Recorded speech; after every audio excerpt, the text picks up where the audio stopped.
Welcome everyone to this virtual Iowa Learning Farms field day today. We're really thrilled to have you here to join us on this Managing Manure and Dry Soil Conditions field day. And I want to thank all of you that have attended a previous Iowa Learning Farms field day and provided your feedback via our evaluation. Our live events here feature both an in-field recorded portion as well as an opportunity to have discussion and ask questions with our presenter. So I ask that you stay muted and keep your cameras off while the videos are playing, but then I do encourage you to actually unmute and ask your question of Brian today. Otherwise, you can submit them via the chat box and I will get them to Brian as well. And so we just find that these pre-recorded videos that we're going to share allow us to get to the field without worry of internet connection, but also provide a little bit more opportunity for the speakers to share thoughts and ideas that they might not if they were just looking at PowerPoint. So for those of you that are new to Iowa Learning Farms, welcome. We are based on campus at Iowa State University. We were established in 2004, and our goal is to build a culture of conservation by working with farmers and landowners and researchers to implement practices that improve water quality, soil health, while remaining profitable. Our partners that allow us to make this possible include the Iowa Department of Agriculture and Land Stewardship, Iowa State University Extension and Outreach, the Leopold Center for Sustainable Agriculture, Iowa Department of Natural Resources, US EPA Section 319, Conservation Districts of Iowa, Iowa Farm Bureau, Practical Farmers of Iowa, GrowMark, Iowa Agriculture Water Alliance, Iowa Corn, and the Iowa Nutrient Research Center. So just again, a quick reminder to keep yourself muted and videos off while we have our videos playing. And then again, you can unmute to ask your questions of Brian. Following today's event, you will get an email from our organization asking you to provide your feedback. We really do appreciate this, as our field days are just the start of the conversation. It's the exchanging of ideas. It's then important to network and maybe share this recording of the virtual field day, which will be available on our YouTube with those that couldn't be here today, and return that event evaluation. We do offer free neck gaiters if you would like those, for those that are returning those evaluations to us. So today, our speaker is Brian Dougherty. He's the Iowa State University Extension and Outreach Field Agricultural Engineer in Northeast Iowa. So with that, welcome to everyone who's here. I'm going to start our first video.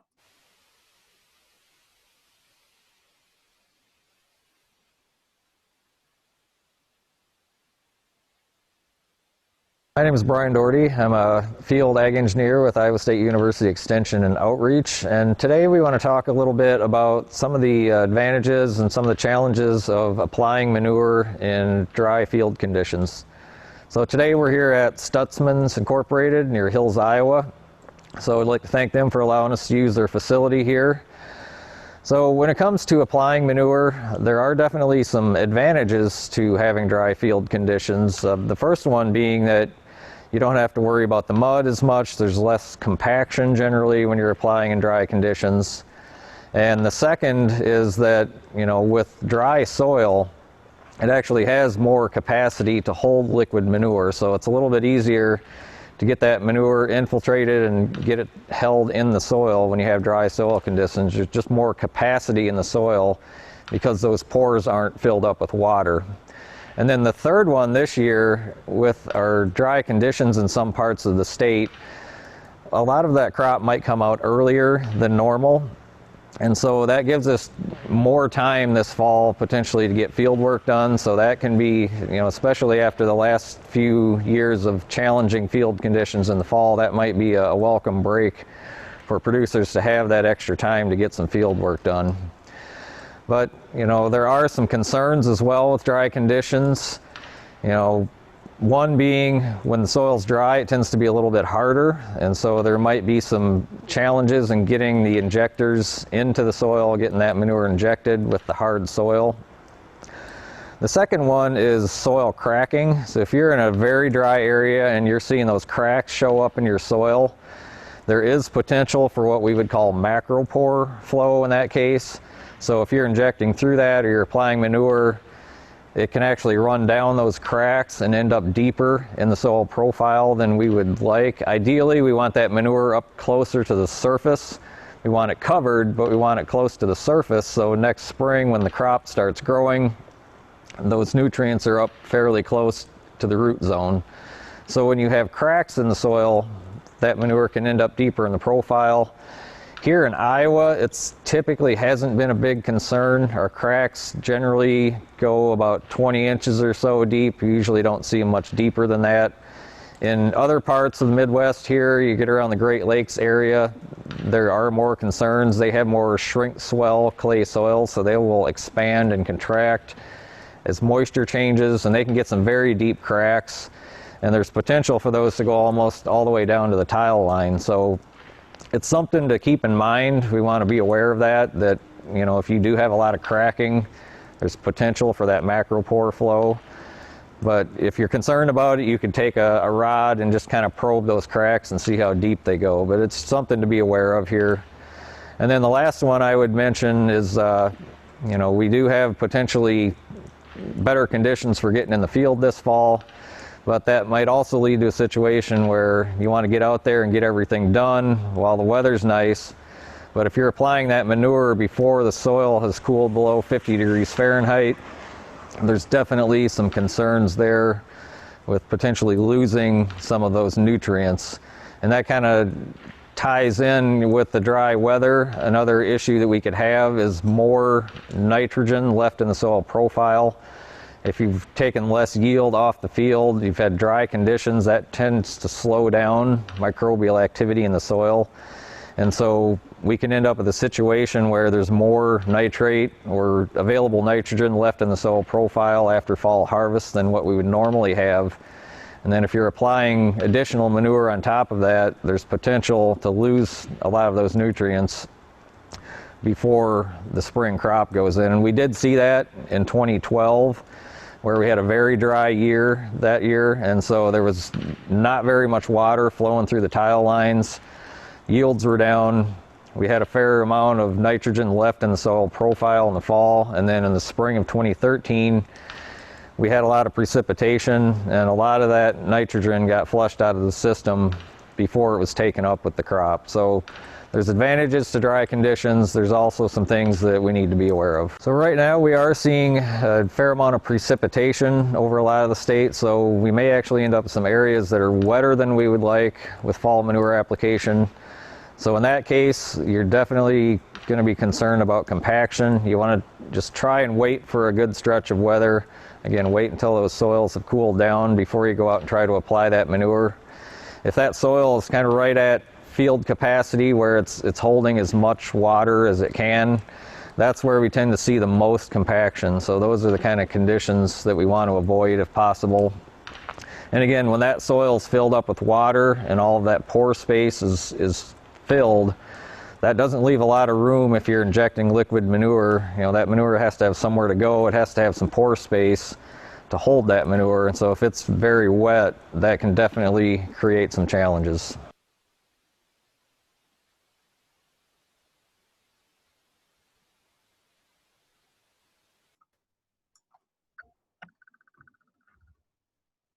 So with that, again, you're welcome to unmute to ask your questions or submit them via the chat box. I'll let Brian introduce himself live here as he gets his mic and camera on. Great, thanks Liz. Glad to be here today and appreciate everyone tuning in. So yeah, I'm happy to take any questions on the first part that we covered there. So the first one I have that came in here is, where can someone find and or how do they measure their soil temps to know that they've hit that window of 50-degree soil temps? Yeah, so one thing you can do if you have your own thermometer is just go out and check some fields. You can buy those, you know, pretty inexpensively, $15 or $20. You can get a soil thermometer and go out and check your soil temperatures. The other source where you can get that is the Iowa Mesonet, and I can I'll get the website for that and post it in the chat box later. But they have a series of weather stations around the state, and a lot of those have soil temperature monitoring data available. So those would be the two places I would look. If you just want a general idea of what it is in your area, you could go to the Iowa Mesonet. Otherwise, you know, an inexpensive thermometer, you can just check your own farm that way. Do the same principles that you shared as the advantages and disadvantages here apply to compost or even dry manure? Yeah, so that's a good question. With compost, you know, you're looking at a majority of your nitrogen in that case is going to be organic nitrogen. And also with dry manure, it tends to be much higher in organic nitrogen than your liquid manure is. And so there's definitely a situation with the dry manures and the compost that they're less likely, you know, to lose the nitrogen in that case. But even with dry manure and pack manure, there is still a fair amount. If you apply that on the surface and you don't get it worked in, you can still lose, you know, the numbers vary, but you could lose somewhere to 20 to 25% of your nitrogen by volatilization, even with that dry manure. So that's something to be aware of if you are going to apply poultry litter or bedded pack. I would recommend trying to get that incorporated as soon as possible after you apply it. You know, if you're in a situation where you have both dry manure and liquid, I would recommend putting the dry manure on first, just because it is a little bit less likely to be lost because more of that nitrogen is in the organic form. So that would be the strategy that I would approach there. All right, so keep those questions coming into the chat. I'm going to go ahead and play our next video. And once that's done, once again, you can unmute and ask your questions.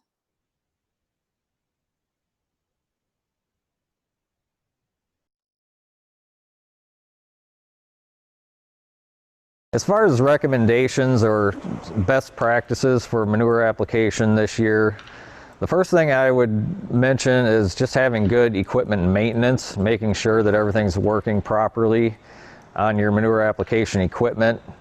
So you want to make sure that your, if you've got sweeps or coulters or whatever you have on your application equipment, you want to make sure those are nice and sharp. Again, if you've got dry soil conditions, you want to make sure you can slice through that hard soil, so that's important. And a few years back, the ag engineers did some research looking at manure application equipment, and they found that there was a lot of variation in application rate across the toolbar. And there's different things that can cause that. One of the issues they found were the air vents were getting plugged on some of the tankers. So if you can see up at the top of the unit here, there's some little circular vents up there, and so they allow the pump to work properly. But what can happen, you know, as you're turning your pump on and off, a little bit of manure can get up into those vents. As long as you keep applying, that's not a problem. But when you go to put that equipment away for the season, if those vents aren't cleaned out, that manure can sit in there and actually plug that air vent. And so if that happens, that tends to cause a lot of uneven manure application across the toolbar. So for example, if you're targeting a 200-pound nitrogen application rate, you might have 300 pounds coming out out of one tube and maybe 100 pounds in a different one. So there can be a lot of variation there. So what we recommend is definitely check over your equipment before you start applying. It's a good idea to just put several hundred gallons of water in the tank, just turn your pump on and come around behind and just look across your application toolbar and see if it looks like there's relatively even distribution or roughly the same amount coming out of each tube. The other thing that can happen is these tubes, you want to make sure those aren't crimped. If you can get rid of the loops in those hoses, that can also help. So keep them as short as possible and try to eliminate those hose loops. So check your loops, make sure they're not kinked, check your air vents, and then just do a, you know, kind of a pre-season check and make sure that that toolbar is applying the way it should be. The next recommendation that I would have, you know, once you've got your equipment maintenance up to snuff, is just looking at the timing. So we want to delay those manure applications until that soil has cooled below 50 degrees Fahrenheit. So the 50-degree range is, research has found that's when the microbial activity in the soil really starts to slow down. So if you're above 50 degrees, the microbial activity, those microbes are still fairly active, and it's those microbes that drive the nitrogen cycle in the soil. So they're the microbes are converting that ammonium to nitrate, and nitrate is very soluble, and it easily moves basically wherever the water goes in the soil, that's where your nitrate's going to go. So we want to wait until those soils have cooled down below 50 degrees, if at all possible, before we apply, whether it's manure or any other nitrogen source, just to help prevent, we don't want that cycling happening. So if we wait till later in the fall, hopefully that nitrogen will still be there in the spring. Another management practice that you can do along with that is consider the use of a nitrification inhibitor. So what that does is it just prevents those microbes from converting that nitrogen from ammonium to nitrate. And so that can help potentially reduce some of those nitrogen losses. The yield data on the inhibitors is kind of mixed. We've got some research from Nashua showing that we are seeing a yield advantage with the Instinct nitrification inhibitor. If it was put in with fall manure, we had one year where it went on with spring manure and we saw no advantage in that case. On the water quality side, we haven't really seen any benefits with the nitrification inhibitors, but there's some research that shows that you can get a pretty good yield response with that. Other research is more mixed. The yields aren't statistically different, and sometimes it doesn't cover the cost of the inhibitor. So I can't give a blanket recommendation that everybody should use that, but it's another tool that you can look at to help keep some of that nitrogen in the fall. And then the final recommendation I would have is to plant a cover crop if at all possible. Having that cover crop there can help with some of these issues where you've got extra nitrogen in the fall. You can, if you plant, grass cover crops or brassicas, they're very good at taking that nitrogen up out of the soil profile and holding it in the biomass. And then the following spring, that biomass will degrade when you terminate it. And at least some portion of that should become available for the crop the following year. So if you have dry manure that you're applying, that's a little bit different situation than liquid manure. The nitrogen in dry manure tends to be more in the organic form, so it's less likely to be lost. So I would say if you have both, if you have dry manure and liquid manure to apply, you would want to apply your dry manure first and then wait on the liquid manure until the soils have cooled down below 50 degrees if at all possible. When it comes to applying dry manure, that's generally going to go on the surface and then be incorporated with some sort of tillage equipment. So as far as the difference between liquid and dry manure in that respect, you really shouldn't have many issues with the dry manure as long as your tillage equipment is set up properly. There are resources available to help producers. There's several commercial labs here in the state and around the Midwest that will do manure analysis. So I'd recommend taking a sample and submitting that to a lab. If you're looking for labs to submit to, you can go to the Iowa Manure Management Action Group website. If you just do a web search for, again, Iowa Manure Management Action Group, you can find a list of labs that are certified for doing manure analysis. And also, if you're looking for assistance with manure management plans, there's a list of service providers on that website as well that can help you with manure management plans. And if you're having trouble finding somebody, all of the extension field ag engineers can also assist with manure management plans.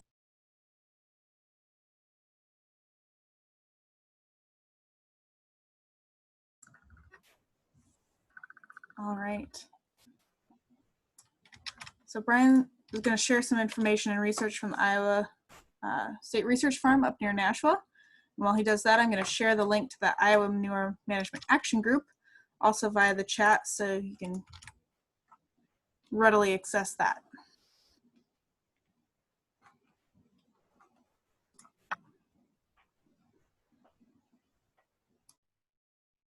Any questions anyone has? I'm happy to take a few. Otherwise, I've got just some quick information I wanted to go through from the research farm in Nashua, showing some more data on manure application timing and cover crops and water quality. I just want to do a quick shout out before I get started to Dr. Matt Helmers. He's the lead on this project, Ken Pekanowski and all the staff at the Northeast Research Farm, and just a whole bunch of grad students and other people who've worked on this project over the years. I'm really just a small part of the project. So I'm going to start out here. We talked a bit in the video about potential for a lot of nitrogen loss after a dry year. So what you're seeing in this chart is, total nitrogen loss in pounds per acre out the drainage line. Again, this is at the Northeast Research Farm in Nashua, and so we're looking at soybeans here. So this is after the year that it was in corn where it would have had manure applied. There's no manure applied to the soybeans. But if we just look at 2012 and 2013 here, it's a pretty dramatic effect. 2012 was a very dry year, 22 inches of total precipitation at Nashua. The average there is around 30, but in the spring of 2013, it was very wet. April through June precipitation was 24.5 inches. So just in 3 months, they got more precipitation than the entire previous year. And you can see the effect that that had on nitrogen loss out of the system. So a huge flush of nitrogen out the tile line in the spring of 2013. But if you look at the darker bar there, that's our cover crop treatment. And so you really see, that's where the cover crop really shines. When you get into those high flow conditions, it can really help reduce your total nitrogen loss from the system. So just shift gears to some more recent data. So this experiment started in 2016, where we're looking at the effect of manure timing.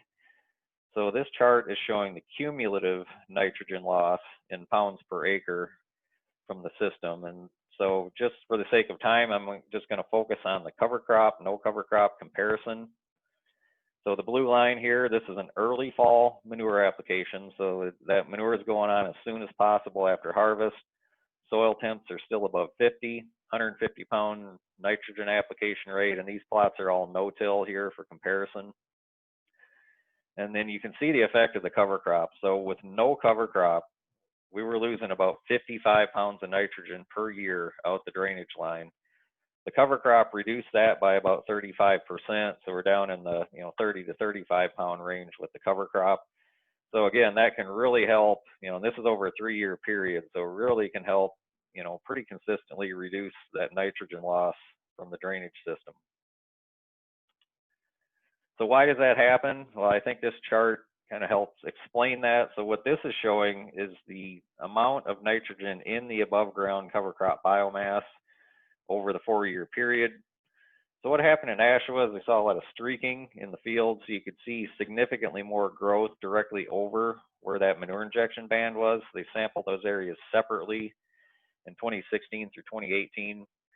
And so what you're seeing here in the red bar is the amount of biomass directly over the injection band.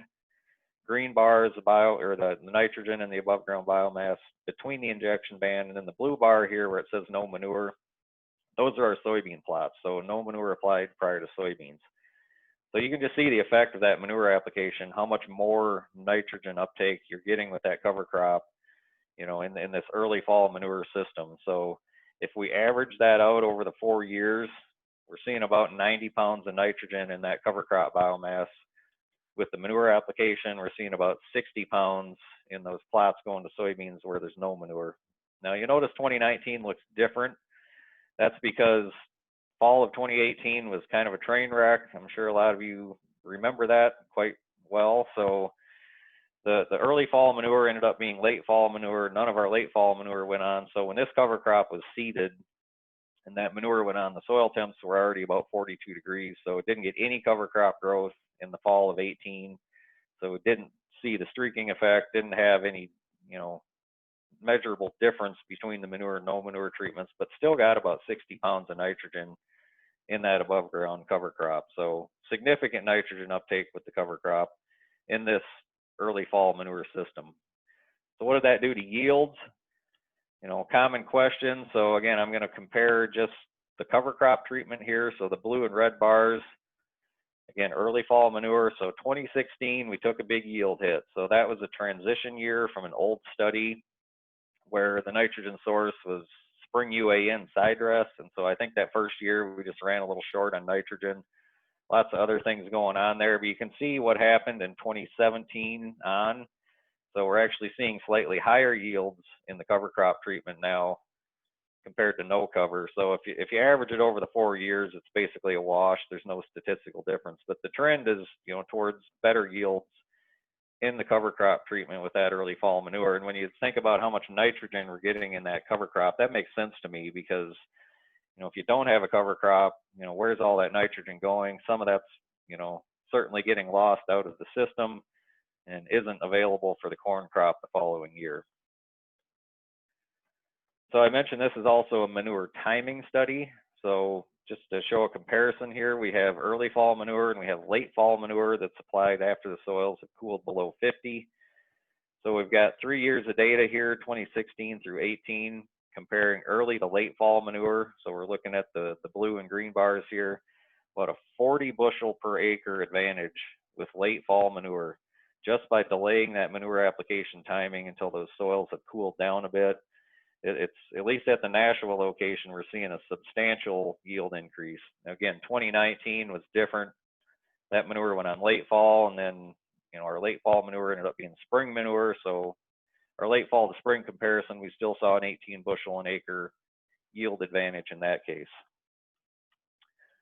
We've also got a timing study in continuous corn, and so that's what you're seeing here. So I'm just going to focus on the late fall to spring. So the gold bar here is late fall manure. The blue bar, dark blue, is spring manure. So again, averaged over those 3 years, seeing about a 38 bushel per acre yield advantage going from late fall manure to spring manure in continuous corn. In 2019, all of those plots ended up being spring manure, so we didn't see any yield difference there.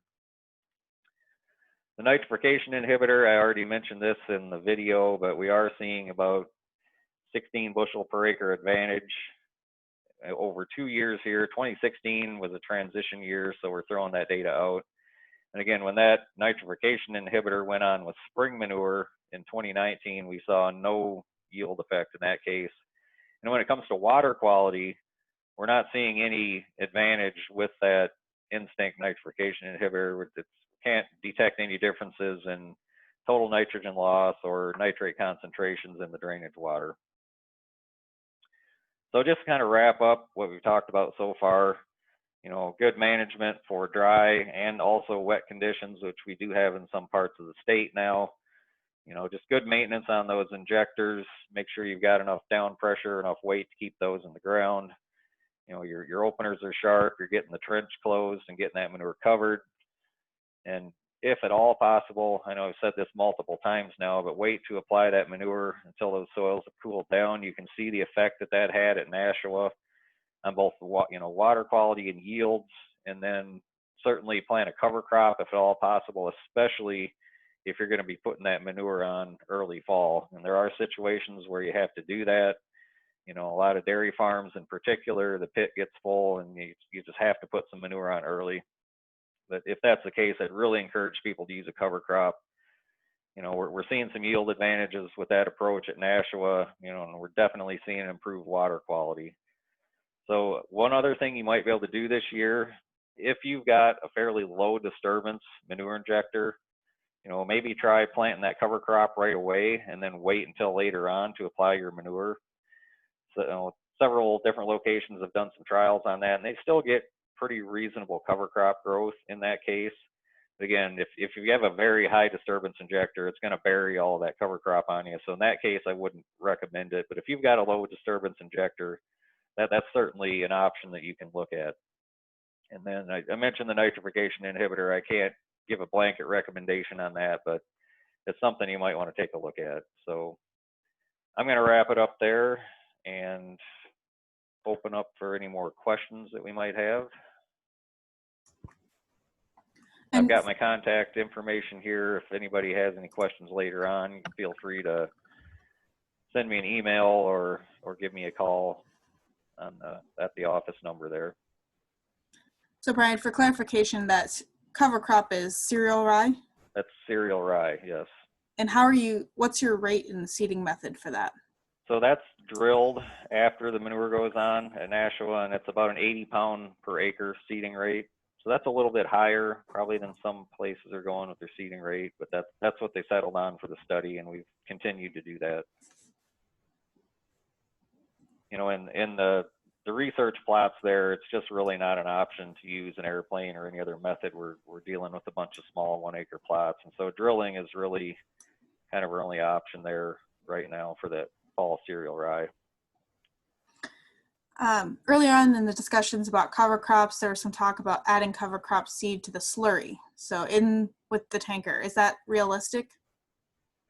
Are you aware of any studies on that? Yes, it can be done, but if you try that, you know, you definitely want to make sure that your manure tanker has a good agitator on it, because what can happen with putting cover crop seed in the tanker, depending on the buoyancy or the weight of that seed, it's either going to float to the top or it's all going to sink to the bottom. So you have to have a way to keep that manure very well agitated. Otherwise, all of your cover crop seed's going to come out in one spot. So I know people have tried it. There's not any research data on that I'm aware of, but that is something that we're looking at. We're going to try to apply for a grant. If that's successful, we will be doing some experiments looking at slurry seeding. So hopefully in a couple of years, we'll have some data or at least some demonstrations on that. Has any work been done comparing surface application to manure with cover crops at different application timing? So I'm assuming this would not be incorporated or injected.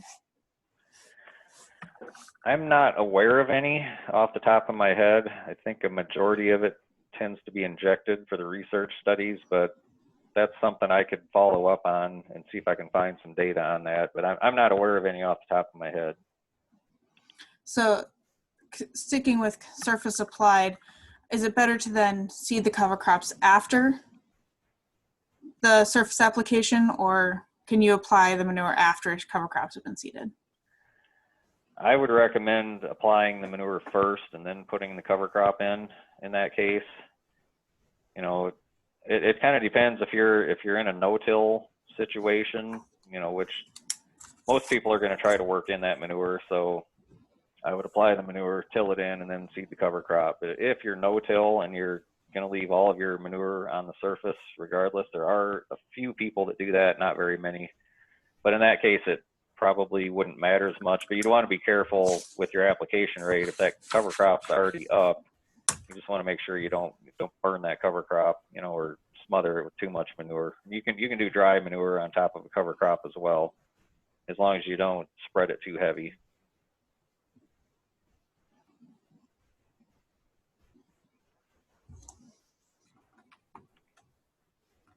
If the low disturbance injection equipment is more expensive to purchase, is there a role for agencies or like soil and water conservation districts to offer some cost share to tie it to cover crop use?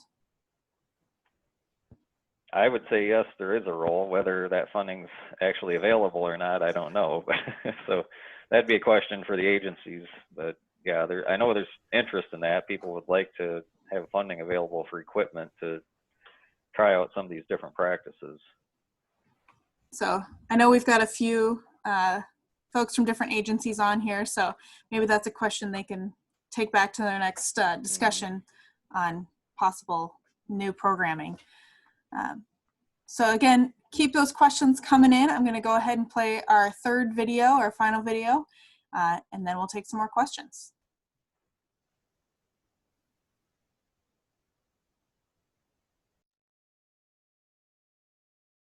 So there are several different styles of manure injectors and application equipment, and they will all have, you know, slightly different effects on the soil. So this particular injector here is a fairly low disturbance unit. So it's got a coulter that runs in front of the injector. Your manure comes out here, and then this will actually be below the soil. And then there's a blade behind that will basically close that trench back up again. So when you're applying this manure with an injector, the main goal is just to get it below the surface and get that closed back up. You don't want to see any liquid on the surface. Several advantages there. You know, a big one is odor control. So if you can keep that covered up, it really helps reduce odor. And then the other is it really helps to reduce nutrient loss, particularly from surface runoff, if you can get that manure injected. Okay, so here's another style of manure application equipment. Now from a distance, this might look like a manure injector, but this is actually what's considered surface application followed by incorporation. So the manure's just coming out the hose here. It's actually getting applied on the soil surface, and then the blades throw some soil up and cover that manure, and so that keeps it fairly close to the surface. But with this type of equipment, you do have quite a bit of soil disturbance because you have to be able to pull up enough soil to get that manure covered. So this would not be what we would consider, you know, minimum or low disturbance equipment. The other option for applying manure is if you're going to surface apply, you can actually have the manure come out what we call a splash plate up at the top here, and that basically just spreads it on the surface, and then you come back with some tillage equipment and incorporate that manure. Will it work better here or this, whichever one you can see? Okay, yeah. Okay. So here's another style of manure injector. This is what we call a sweep injector. So you can see here it's got this one has a pretty large sweep on it. So this is very similar to what you would find on a cultivator or, you know, a chisel plow, that sort of thing. So the manure is going below the surface. The sweep opens up a slot underneath the soil where to hold that manure, and then generally you'll get quite a bit of disturbance with this type of unit. So this is an older style. It has a very large sweep on it and it's angled, so it's basically going to look like that field has been chisel plowed when you get done. There's a variation on this style that's called a knife injector, where it's similar to this, but it just doesn't have the wide sweep on the bottom. That'll make more of a up and down slot in the soil for the manure. And the newer style injectors that have the sweeps are much lower disturbance. They tend to have a shovel here that's very flat, so it just slices through the soil. It doesn't lift it, and so it'll inject the manure into that slot. And so a lot of the application equipment now is going to more of that style where they're much lower disturbance. You know, we have a lot of people that are trying to transition to no-till or do minimum tillage. And so that's kind of the trend we're seeing in the industry, is the move towards more low disturbance injection equipment. So here we have a quick demonstration of different field application methods. So this is surface application. So ironically enough, we're here talking about application in dry conditions, but this was filmed up in Albuquerque County, and they had over 5 inches of rain in the week prior to shooting this video. So this is a field where the corn was chopped off for silage, so there's a fair amount of wheel compaction here. Again, very wet soils. So in these particular conditions, it can actually work better to go ahead and surface apply that liquid manure. It can be difficult to inject in these conditions, as you'll see in a minute, but this will be tilled in as soon as it's dry enough, and then a cereal rye cover crop will be planted into this to help hold on to some of those nutrients. So that's a good way to approach this corn silage ground.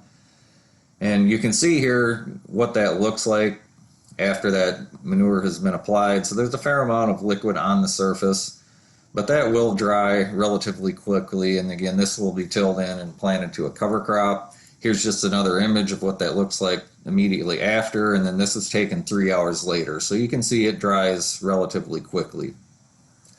So now we'll shift gears to injection. So this is what I'd call a knife injector, so a fairly narrow sweep on the bottom there to open up that channel. So this will be somewhere in between a wide sweep, which would cause a lot of disturbance, and a coulter injector, which would be very low disturbance. But what this illustrates is the importance of both pre-season maintenance and field conditions when you're injecting. So these injectors hadn't been used for over a year. They just tried this out so we could film some video here. But you'll see some issues as the machine goes by here. The injectors are not getting manure into the ground. There's not enough down pressure on this unit. There's some plugging issues, and you can see there's a gasket that's leaking there, so we've got some liquid still coming out the top. You can see, I slowed the video down here, you can see that unit bouncing. So again, not enough down pressure there. Very wet soil conditions, very hard, so it's difficult to inject manure in these types of conditions. So again, the soil conditions play a big role here. In this particular case, that soil is wet, so it's going to have a difficult time, even if you did get those injectors in properly, for that soil to be able to hold all of that liquid. And so in these particular conditions, you know, the surface application actually works better.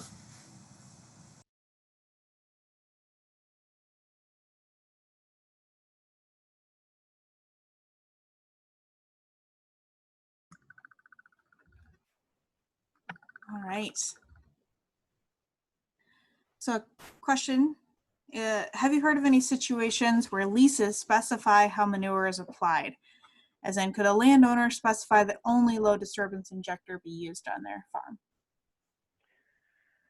I haven't heard of that personally. That might be a question for somebody in the farm management team. I don't follow that closely. And certainly something that, if they wanted to negotiate with the landowner or the tenant either way, they could potentially do that. I'm not aware of anyone who has specified that in a lease, but it's certainly a possibility. When you say maintenance, what does it take to do that? I mean, are you climbing in the tanks? Are you running water through them? How would you make sure that those gaskets aren't leaking and the down pressure is right before you get going? Yeah, so I would recommend just putting some water in the tank to start with. That way you don't have to worry about where you're at. So put in several hundred gallons of water, as I mentioned in the video, and then just turn your pump on. That's probably the easiest and cleanest way to check it out.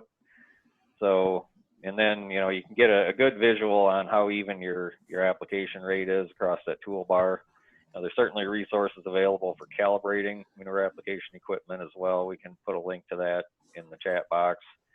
And then, if that's not an option, you don't have the time, you don't want to mess around adding water, you could just go ahead and put in manure, take it out to the field and have somebody walk along behind you and just keep an eye on it, make sure all of your injectors are working. You might need a shovel to dig up some trenches and, kind of check the soil and look like your application rate is relatively even. So that's how I would approach checking out the tanker to make sure that it's working properly before you start.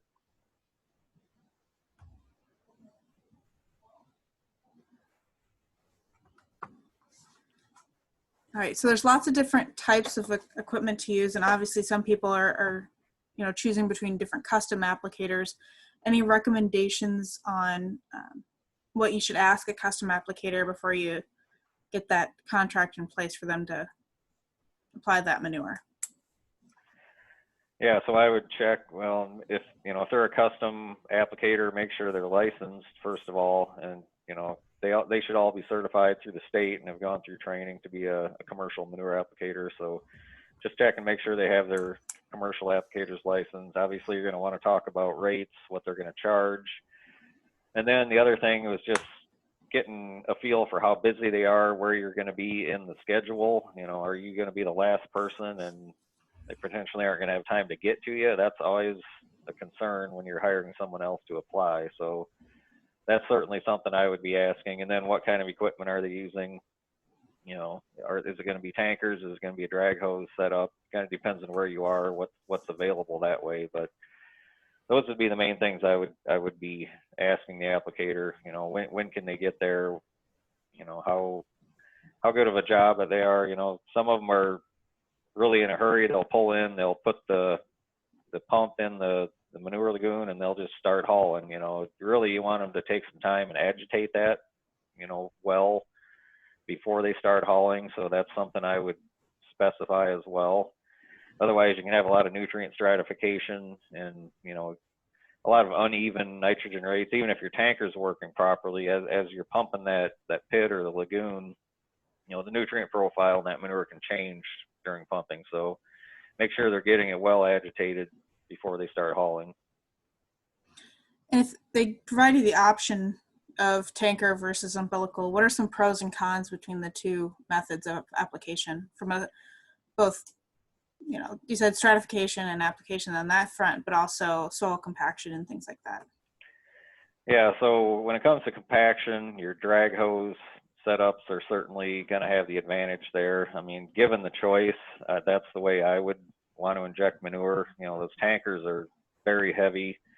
They cause a lot of compaction in the field, and there's also potential for, depending on how, what kind of condition your roads are in, you're having to drive on the roads, and that can create, some issues if you're getting the road dirty or causing damage to the road as well. So, from an application standpoint, the drag hose is generally faster and more efficient, and that's going to cause less compaction. That would be the choice. There's just some areas of the state where it just doesn't work well. Up in northeast Iowa, if you have a lot of fields that are contoured, it can be a challenge to make the drag hose setups work. So in that case, you're going to be with a tanker.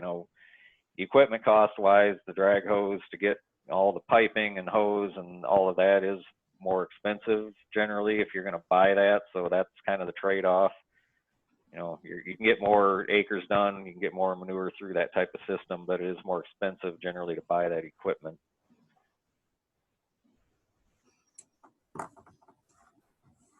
All right. Feel free to type those questions in. We've got time for about a couple more. And while we're getting those in, I'm going to share my screen one more time, and I'll put this in the chat box as well. But if you watched today's event for a CCA CEU credit, please email me. That's ejuchems@iastate.edu today by 5 p.m. with your name, the name you entered to watch the field day, and then your number. So I can use that to match it up and get that submitted for you. And then encourage you to join us next time for our virtual field day, and that'll be in a couple weeks, Thursday, October 15th at 1 o'clock. We're going to be visiting with one of the watershed management authorities in the Upper Wapsipinicon watershed, where they're looking to mitigate flooding and improve water quality. So let's see if any more questions came in while I was doing that plug. And again, I'll put that CCA information in the chat box for you. Make sure I get that to everyone. And Brian, if you want to go ahead and put up your contact information just one more time as well. If folks have additional questions following this field day, or just something that's pretty specific to your particular operation, you can reach out to Brian there and connect you. If you're in his counties there, I'm sure he'll be happy to come visit with you. If not, he'll connect you with another field extension engineer. All right, so Brian, do commercial applicators tend to have more than one type of equipment to choose from depending on the condition? So if it's a drier year versus a wetter year? Most of them that I'm aware of have one or the other. There might be some bigger companies that have both the drag line and the tankers. I'm not that familiar with that. I know that northeast Iowa that I'm more familiar with, generally it's going to be tankers. There's not a lot of drag hose operations, but there might be some companies that have both, but if they do, they probably have enough acres to get over with both types of equipment, and so they're generally going to be, you're probably going to have to choose one or the other. I don't know how much flexibility they would have to switch over from one to another and still get all of their acres covered. So certainly a possibility.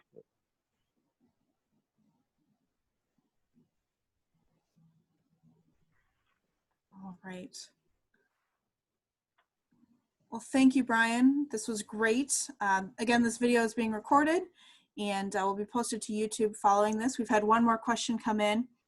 Kind of going back again to compost, are there any trends in compost application that you're aware of? New technologies out there? That's kind of a complicated question. I'm not sure exactly what they're getting at there. I mean, there's certainly a lot of interest, I would say, in composting in general. If you're dealing with liquid manure, it's certainly a challenge. You just have too much liquid there to deal with to be able to compost that. But any of your dry manures, bedded pack, things like that, certainly potential there to do more on-farm composting. As far as trends in the industry, not really sure what I would say as far as, where things are heading. I think there's more interest that probably would be driven more potentially by regulations if there were some to come along in the future that might require, composting or stock, things like that. So it's kind of hard to say what the trends are in the industry. There's certainly new equipment coming out all the time, compost turners and things like that that are available, pull behind units. That stuff's all out there if somebody is interested in composting.